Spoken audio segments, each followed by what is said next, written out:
Morning guys, andito ako sa backyard.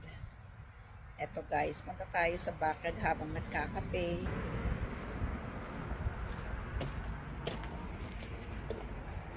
Bisitahin natin ang aking mga pananim. Ito ang aking Korean saluyot, ang aking mga bulaklak, si aking mini roses. Ito guys, ito ang pinaka happiest na plants ko, ang aking mini roses. Ang tagal niyan malagas.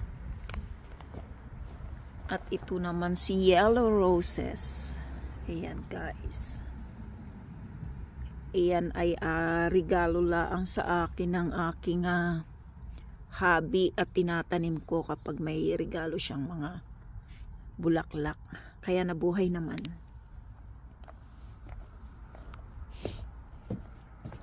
Ito naman si aking, ayan, nakita mo guys, ang bulaklak niya. Ganda no? Ayan si bulaklak ko. Ayan, ibang klase yan guys. Ito yung maraming kulay. Ito yung one color lang, simple. Ayan. Ayan, bumisita tayo at iikutin natin at susuyurin. Ito yung pinaka the best na bulaklak kong lilies. Mamaya bubukan na yan pag naarawan. Ayan siya, maganda siya. Ayan pa. Yan lang ang aking mga pananim sa paligid ng aking backyard. Ito naman si roses too. Ito ay tumataas, nagka-climb siya. Ito naman si aking stargazer still, the biggest lilies. Ayan, ito yung pinakamalaki sa lahat na lilies ko. And my red roses, ito siya, napakaganda niya oh. Ayan ang aking mga pananim.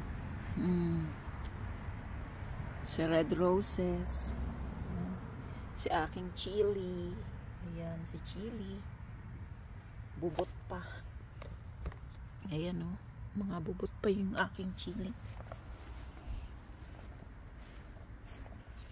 Si aking kamatis. Ayan, malalaking kamatis yan guys. Napakalaki niyan, malalaki. Ayun pa oh, malalaki yan. Si kamatis. Ayan, nag-uumpisa pa lang yung ibang bunga. Ayan oh, nag-uumpisa pa lang siya. Si pink roses ko, ayan oh, wala na. Ito ang pinaka the best, ang aking ampalaya. Mga maliliit pa siya. Ito guys, ayan oh, si ampalaya. Maliit pa eh oh. Kabatiti pa lang. Ito ang gusto kong ampalaya, yung dark color, kesa dito sa maputi. Etong si maputi, yan si maputi, ayaw ko niyan eh. Pero binigay lang sa atin, so itanim. Yan o, mga kabatite.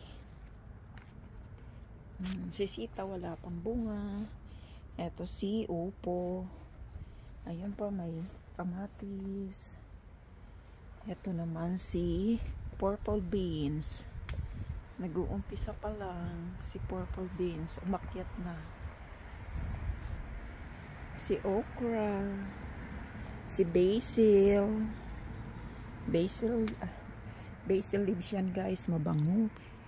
Bango-bango niya and healthy. Ito si Korean saluyot, si rosemary, dinalagay sa mga beef.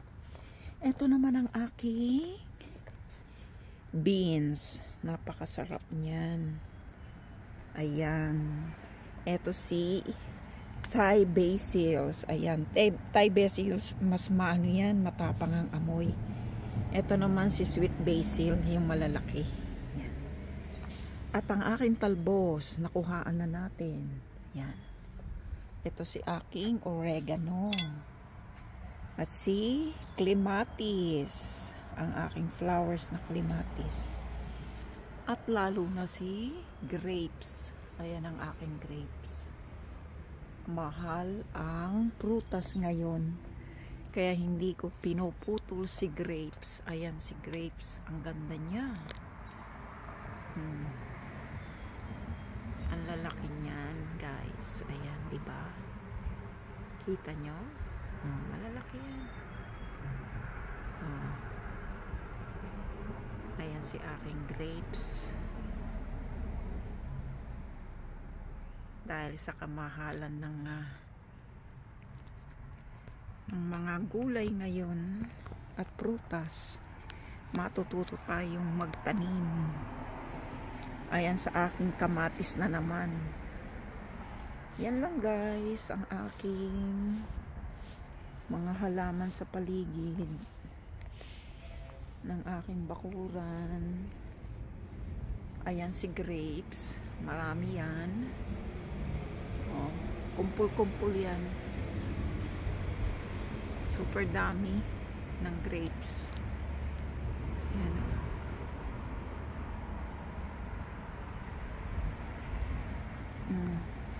Dito ako guys nagkakape. Diyan ako nagkakape. Si Gabi, hindi ako nagtanim ng mga halaman. At dito ako nag-e-enjoy magluto na sa firewood. Wood stove. Yan. Ayan guys ang aking mai-share sa inyo. Ayan ang aking bulaklak. Mapapakinabangan natin yan. Later. Ipapakita ko sa inyo yan kung paano gulayin. Thank you for watching. Ayan guys ang aking backyard. My mini garden. Ayan. Sarap pagmasdan yung aking mga halaman.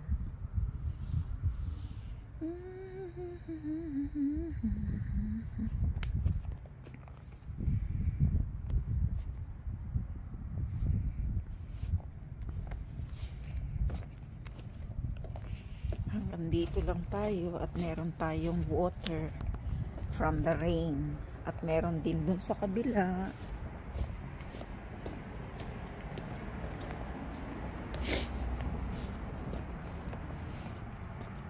Medyo malamig sa gabi at umaga. Eto guys, rain barrel water. Ayan si upo, eto si kalabasa. Paakyatin ko siya doon. Ayan. Ayan pa, marami pa yan. Oh. Si green peas, meron. Ayan guys. Ayan lang ang ating mga pananim.